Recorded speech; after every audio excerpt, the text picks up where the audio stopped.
4243131003. Saya dari kelas PSPK 24E. Di sini saya akan mempresentasikan dengan materi yang berjudul Pancasila sebagai Sistem Etika. Sebelumnya yang saya hormati Bapak Dr. M. Irfan SPD MOR selaku dosen mata kuliah Pendidikan Pancasila. Adapun pengertian etika dan etika politik Indonesia, di mana etika adalah ilmu tentang baik dan buruk serta kewajiban moral, berbeda dengan etiket yang mengatur tata krama dalam pergaulan. Keduanya sama-sama normatif, namun berbeda karena etiket hanya mengatur cara berperilaku. Berperilaku ketika ada orang lain, bersifat relatif, dan menilai aspek lahiriah. Sementara itu, etika menilai baik buruk perbuatan, berlaku meski tanpa saksi, lebih absolut, dan menyangkut batin manusia. Etika dipahami melalui etika deskriptif, normatif, dan mata etika, serta dibedakan menjadi etika umum dan etika khusus, termasuk etika politik. Etika politik adalah cabang etika yang membahas tanggung jawab dan kewajiban manusia dalam kehidupan politik. Di Indonesia, etika politik merujuk pada TAP MPR nomor 6/2001 yang menekankan nilai kejujuran, amanah, tanggung jawab, toleransi, dan menjaga martabat bangsa. Etika politik dan pemerintahan bertujuan untuk membangun pemerintahan yang bersih, efektif, demokratis, terbuka, dan menghargai hak asasi manusia. Pejabat negara dituntut peduli pada pelayanan publik, menyelesaikan masalah konflik melalui musyawarah, mendahulukan kepentingan bersama, serta bersikap jujur, rendah hati, dan manipulatif, dan siap mundur jika melanggar nilai moral. Adapun Pancasila sebagai sistem etika, di mana Pancasila sebagai sistem etika adalah pedoman moral yang menjadi dasar tingkah laku warga negara Indonesia dengan 5 nilai dasarnya. Yang pertama, ketuhanan; yang kedua, kemanusiaan; yang ketiga, persatuan; yang keempat, demokrasi; dan yang kelima, keadilan. Sila-sila Pancasila saling berhubungan untuk mewujudkan nilai-nilai tersebut dalam kehidupan bermasyarakat, berbangsa, dan bernegara. Etika Pancasila mencakup ketakwaan kepada Tuhan Yang Maha Esa atau ketuhanan, menjunjung kemanusiaan atau kemanusiaan, menempatkan kepentingan bangsa di atas pribadi atau persatuan, menghargai hak dan musyawarah atau kerakyatan, serta sikap adil dan gotong royong atau keadilan. Selanjutnya ada perlunya Pancasila sebagai sistem etika, di mana Pancasila sebagai sistem etika diperlukan untuk memberikan landasan moral bagi seluruh komponen bangsa, menentukan pokok-pokok etika kehidupan berbangsa dan bermasyarakat, serta menjadi acuan dalam mengevaluasi pelaksanaan nilai etika dan moral. Etika kehidupan berbangsa sebagaimana diatur dalam TAP MPR nomor 6/MPR/2001 meliputi etika sosial dan budaya, etika politik dan pemerintahan, etika ekonomi dan bisnis,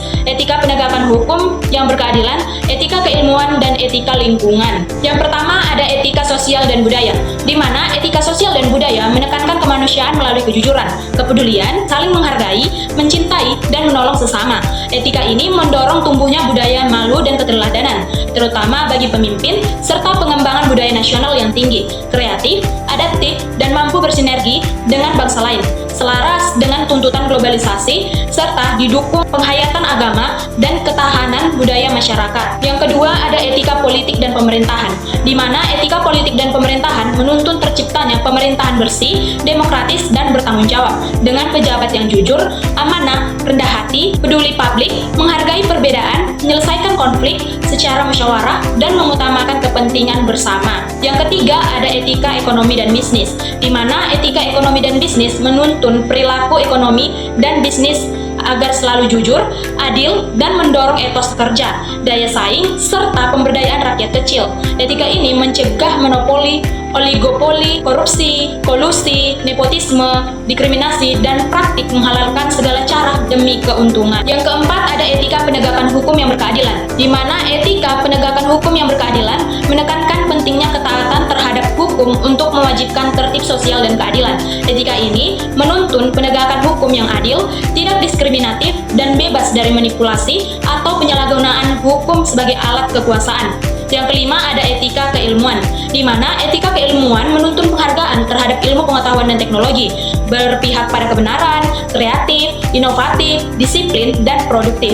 Etika ini mendorong kerja keras, ketekunan, kemampuan mengatasi tantangan, serta menjaga komitmen untuk mencapai hasil terbaik. Selanjutnya yang keenam ada etika lingkungan, di mana etika lingkungan menekankan kesadaran menjaga dan melestarikan lingkungan hidup serta penataan ruang yang berkelanjutan. Etika ini menjadi pedoman moral berbangsa yang yang bersumber pada nilai-nilai Pancasila, menumbuhkan kesadaran relasional dan diinternalisasi melalui norma dan hukum yang dijalankan dengan sungguh-sungguh. Adapun Pancasila sebagai etika politik Indonesia, di mana Pancasila sebagai etika politik Indonesia menjadikan nilai-nilai setiap sila sebagai dasar moral dalam kehidupan politik bangsa, baik bagi rakyat maupun penguasa. Politik dianggap etis jika berpijak pada ketuhanan yang Maha Esa, kemanusiaan yang adil dan beradab, persatuan Indonesia, kerakyatan yang dipimpin oleh hikmat kebijaksanaan dalam permusyawaratan perwakilan, dan keadilan sosial bagi seluruh rakyat Indonesia. Penyelenggaraan negara harus berdasarkan legitimasi hukum atau legalitas, demokrasi atau partisipasi rakyat, dan prinsip moral atau legitimasi moral. Sehingga kekuasaan dijalankan bukan untuk kepentingan penguasa semata, tetapi untuk kesejahteraan rakyat. Sila ketuhanan dan kemanusiaan memberikan legitimasi moral, religius, dan kemanusiaan. Persatuan menegaskan kesatuan bangsa, kerakyatan menekankan hak rakyat dalam pengambilan keputusan, dan keadilan sosial menjamin perlakuan adil bagi seluruh warga negara. Nilai-nilai Pancasila menjadi pedoman implementasi etis dalam berbagai bidang kehidupan, membentuk pemerintahan yang bermoral dan rakyat yang beretika. Selanjutnya ada dinamika dan tantangan Pancasila sebagai sistem etika, di mana dinamika dan tantangan Pancasila sebagai sistem etika menunjukkan berbagai masalah, seperti pengabaian moral, korupsi, menurunnya etika politik dan sosial, lemahnya penegakan hukum, serta pengaruh globalisasi yang mengancam persatuan dan kepercayaan publik. TAP MPR nomor 6/2001 menekankan penguatan etika melalui pendidikan, keteladanan, dan penerapan nilai Pancasila dalam seluruh aspek kehidupan bermasyarakat, berbangsa, dan bernegara. Pancasila menjadi panduan moral yang menilai baik buruk berdasarkan ketuhanan, kemanusiaan, persatuan, kerakyatan, dan keadilan, sekaligus menjadi dasar konstitusionalisme dan perilaku etis bangsa Indonesia. Adapun makna dan aktualisasi sila-sila Pancasila dalam kehidupan bernegara. Yang pertama ada makna dan aktualisasi sila ketuhanan yang Maha Esa dalam kehidupan bernegara, di mana sila ini menegaskan keyakinan bangsa Indonesia akan Tuhan sebagai pencipta alam semesta. Agama menjadi pedoman moral untuk mewujudkan kebaikan, kebenaran, dan kedamaian dalam kehidupan berbangsa dan bernegara. Yang kedua ada makna sila ketuhanan yang Maha Esa, di mana sila ini mengakui keberadaan Tuhan dan kebebasan warga memeluk agama tanpa paksaan. Sikap positifnya meliputi iman, takwa, menghormati antar umat beragama, bekerja sama, dan tidak memaksakan agama kepada orang lain.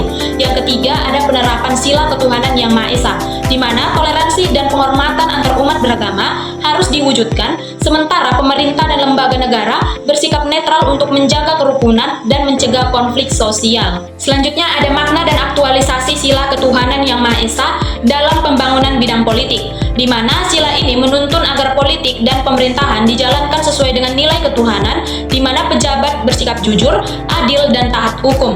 Perilaku seperti korupsi, money politik, perjudian, dan prostitusi menunjukkan penyimpangan dari nilai ketuhanan yang Maha Esa dalam politik. Selanjutnya ada makna dan aktualisasi sila ketuhanan yang Maha Esa dalam pembangunan bidang ekonomi, di mana sila ini menuntun pembangunan ekonomi dijalankan sesuai dengan kaidah moral dan etika, menghasilkan kemakmuran yang adil dan meningkatkan akhlak warga negara. Demokrasi ekonomi Pancasila menekankan kesejahteraan bersama, bersifat sosialis dan religius, dan menolak individualisme ekstrim.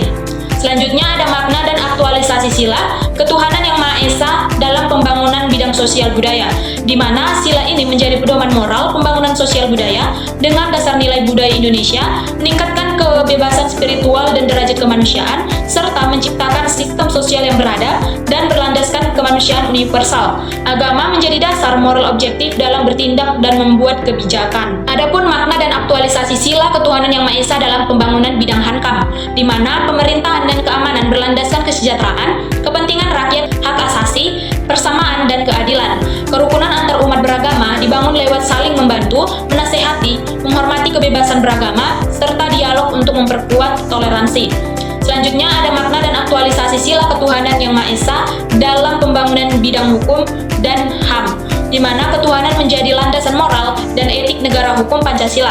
Kebebasan beragama dijamin agar terintegrasi dalam pemerintahan, musyawarah, keadilan sosial, dan persatuan bangsa. Adapun makna dan aktualisasi sila kemanusiaan yang adil dan beradab dalam kehidupan bernegara, di mana menjunjung tinggi nilai kemanusiaan, menghormati hak asasi, memperlakukan semua manusia secara adil dan beradab, serta menumbuhkan kesadaran budi pekerti dan menegakkan moralitas dalam kehidupan bermasyarakat, berbangsa, maupun bernegara. Adapun makna dan aktualisasi politik, di mana menerapkan persamaan hak, saling menghormati, tenggang rasa, menegakkan keadilan, membela kebenaran, dan kerjasama antar bangsa. Nilai ini mewujudkan dalam proses politik seperti pemilu, pemilihan pemimpin lokal, dan partisipasi masyarakat. Selanjutnya ada makna dan aktualisasi sila kemanusiaan yang adil dan beradab dalam bidang ekonomi, di mana dalam bidang ini menciptakan pemerataan ekonomi dan keadilan sosial, mengakui kesetaraan hak, saling menghormati, membantu sesama, menghargai kontribusi semua pihak, dan mengembangkan ekonomi yang humanistik sesuai dengan nilai Pancasila.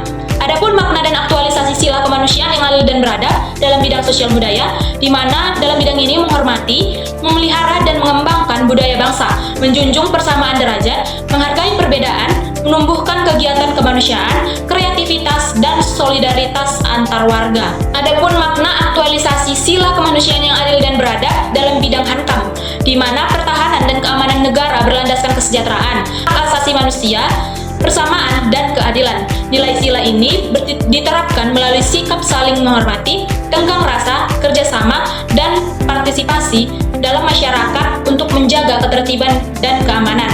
Selanjutnya ada makna dan aktualisasi sila kemanusiaan yang adil dan beradab dalam bidang hukum dan HAM, di mana dalam bidang ini menjamin persamaan hak, kebebasan beragama, dan keadilan, mengedepankan harmonisasi sosial melalui sikap saling menghormati, tenggang rasa, dan membela kebenaran, dan melaksanakan hukum secara beradab. Adapun makna dan aktualisasi sila persatuan Indonesia dalam kehidupan bernegara, di mana dalam sila ini menjunjung persatuan dan kesatuan bangsa, mengutamakan kepentingan negara di atas kepentingan pribadi, menumbuhkan rasa cinta tanah air dan bangga berkebangsaan, serta memelihara ketertiban dunia dan memperkuat solidaritas antar warga. Adapun makna dan aktualisasi sila persatuan Indonesia dalam pembangunan bidang politik, di mana pada sila ini persatuan dijalankan melalui kepentingan bersama, rela berkorban demi bangsa, cinta tanah air, bangga berkebangsaan, dan menghormati perbedaan, serta memajukan kerjasama antar bangsa dalam proses politik dan pemerintahan. Selanjutnya ada makna dan aktualisasi sila persatuan Indonesia dalam pembangunan bidang ekonomi, di mana persatuan diterapkan dalam ekonomi dengan menempatkan kepentingan bersama di atas kepentingan pribadi, mendukung pemerataan kesejahteraan, menghargai kontribusi semua pihak, dan memajukan kerjasama antar warga untuk kemakmuran bangsa. Adapun makna dan aktualisasi sila persatuan Indonesia dalam pembangunan bidang sosial budaya, di mana persatuan Indonesia ini dijaga dengan menanamkan cinta tanah air dan kesadaran persatuan melalui pendidikan, ilmu pengetahuan, dan teknologi yang bermanfaat bagi bangsa. Prinsipnya menempatkan kepentingan negara di atas pribadi, rela berkorban, cinta tanah air, bangga berkebangsaan, dan memperkuat persatuan. Adapun makna dan aktualisasi sila persatuan Indonesia dalam pembangunan bidang Hankam, di mana pertahanan dan keamanan nasional mengedepankan persatuan bangsa, kesamaan hak dan kewajiban, serta pengisian wawasan Nusantara untuk menjaga kedaulatan dan keamanan seluruh wilayah. Adapun prinsipnya, untuk kesatuan, rela berkorban, cinta tanah air, bangga berkebangsaan, dan memajukan kerjasama antar warga. Adapun makna dan aktualisasi sila persatuan Indonesia dalam pembangunan bidang hukum dan HAM, di mana dalam sila ini Indonesia sebagai antar hukum menjamin perlindungan seluruh warga tanpa diskriminasi. Aktualisasinya saling menghargai antar suku, agama, ras, dan golongan, mengasah, mengasihi, dan mengasuh sesama, membina persatuan demi kemajuan bangsa. Selanjutnya ada makna dan aktualisasi sila kerakyatan yang dipimpin oleh hikmat kebijaksanaan dalam permusyawaratan perwakilan dalam kehidupan bernegara, di mana demokrasi melalui permusyawaratan dan mufakat diambil dengan itikat politik, kejujuran, dan bertanggung jawab kepada Tuhan dan sesama. Prinsipnya, utamakan kepentingan negara, tidak memaksakan kehendak, musyawarah sampai mufakat. Adapun makna dan aktualisasi sila kerakyatan yang dipimpin oleh hikmat kebijaksanaan dalam permusyawaratan perwakilan dalam pembangunan bidang politik, di mana pada sila ini kerakyatan dijalankan dengan musyawarah untuk kepentingan bersama, menghormati hasil keputusan, dan mengakui kesamaan hak serta kewajiban semua warga negara. Selanjutnya ada makna dan aktualisasi sila kerakyatan yang dipimpin oleh hikmat kebijaksanaan dalam permusyawaratan perwakilan dalam pembangunan bidang ekonomi, di mana pada sila ini demokrasi ekonomis menjadi partisipasi semua anggota masyarakat dalam produksi dan distribusi hasil ekonomi, menjamin hak semua warga untuk menikmati hasil produksi, termasuk fakir miskin dan anak terlantar. Adapun makna dan aktualisasi sila kerakyatan yang dipimpin oleh hikmat kebijaksanaan dalam permusyawaratan perwakilan dalam pembangunan bidang sosial budaya, di mana pada sila ini mengutamakan kepentingan negara, tidak memaksakan kehendak, musyawarah untuk mufakat, dan membangun semangat kekeluargaan dan kehidupan sosial. Selanjutnya ada makna aktualisasi sila kerakyatan yang dipimpin oleh hikmat kebijaksanaan dalam permusyawaratan perwakilan dalam pembangunan bidang Hankam, di mana pada sila ini postur kekuatan Hankam dibangun secara proporsional dan seimbang, ancaman luar diantisipasi, hak minoritas dilindungi, persatuan dan keamanan dijaga, dan musyawarah menjadi landasan penyelesaian masalah. Adapun makna dan aktualisasi sila kerakyatan yang dipimpin oleh hikmat kebijaksanaan dalam permusyawaratan perwakilan dalam pembangunan bidang hukum dan HAM, di mana pada sila ini Pancasila menjadi dasar universal untuk perdamaian, demokrasi, dialog, kerjasama, dan keadilan. Implementasinya dengan menegakkan hukum secara adil, menjaga hak asasi, dan menghormati prinsip kemanusiaan. Adapun makna dan aktualisasi sila keadilan sosial bagi seluruh rakyat Indonesia dalam kehidupan bernegara, di mana pada sila ini keadilan sosial menegaskan kesamaan hak semua warga negara dan perlakuan adil di hadapan hukum, serta kesejahteraan lahir dan batin. Adapun makna dan aktualisasi sila keadilan sosial bagi seluruh rakyat Indonesia dalam pembangunan bidang politik, di mana pada pembangunan ini keadilan sosial diwujudkan melalui penerapan nilai Pancasila dalam kehidupan berbangsa, seperti persatuan, kesatuan, dan tanggung jawab bersama. Selanjutnya ada makna dan aktualisasi sila keadilan sosial bagi seluruh rakyat Indonesia dalam pembangunan bidang ekonomi, di mana pada sila ini pemerataan ekonomi dilaksanakan untuk mengurangi ketimpangan antar daerah dan menjamin kesejahteraan seluruh rakyat melalui program pemerataan penduduk dan akses modal. Adapun makna dan aktualisasi sila keadilan sosial bagi seluruh rakyat Indonesia dalam pembangunan bidang sosial budaya. Pada sila ini, keadilan sosial bagi seluruh rakyat Indonesia menegaskan bahwa setiap warga memiliki hak dan kewajiban yang sama untuk mewujudkan kehidupan masyarakat yang adil dan sejahtera. Dalam pembangunan sosial budaya, nilai ini diwujudkan melalui penguatan sikap kekeluargaan, gotong royong, kerja keras, serta penghargaan terhadap karya dan kontribusi orang lain. Sikap-sikap tersebut menjadi dasar terciptanya kemajuan sosial budaya yang merata, berkeadilan, dan bermanfaat bagi seluruh masyarakat. Selanjutnya ada makna dan aktualisasi sila keadilan sosial bagi seluruh rakyat Indonesia dalam pembangunan dalam bidang hukum dan HAM, di mana dalam bidang hukum dan HAM ini, sila keadilan sosial bagi seluruh rakyat Indonesia melalui penegakan hukum yang adil, penghormatan terhadap hak orang lain, serta keseimbangan antara hak dan kewajiban setiap warga negara. Nilai keadilan mendorong terciptanya sistem hukum yang tidak diskriminatif, menjunjung persamaan di hadapan hukum, serta memastikan bahwa setiap individu memperoleh perlindungan dan kesempatan yang setara dalam kehidupan berbangsa maupun bernegara. Adapun kesimpulan yang dapat diambil dari materi tersebut adalah pembangunan nasional harus berlandaskan nilai-nilai Pancasila. Sila ketuhanan yang Maha Esa menjadi dasar moral dan spiritual dalam bidang sosial budaya, Hankam, serta hukum dan HAM, sehingga tercipta toleransi, kerukunan, penghormatan terhadap hak beragama, dan kemanusiaan. Sila keadilan sosial menuntun pembangunan yang merata, menjunjung gotong royong, menghargai karya, bersikap adil, serta menjaga keseimbangan hak dan kewajiban, Secara keseluruhan, nilai ketuhanan dan keadilan sosial memastikan pembangunan berjalan secara manusiawi, adil, dan membawa kesejahteraan bagi seluruh rakyat Indonesia. Demikianlah presentasi yang saya jelaskan, kurang lebihnya saya mohon maaf. Terima kasih.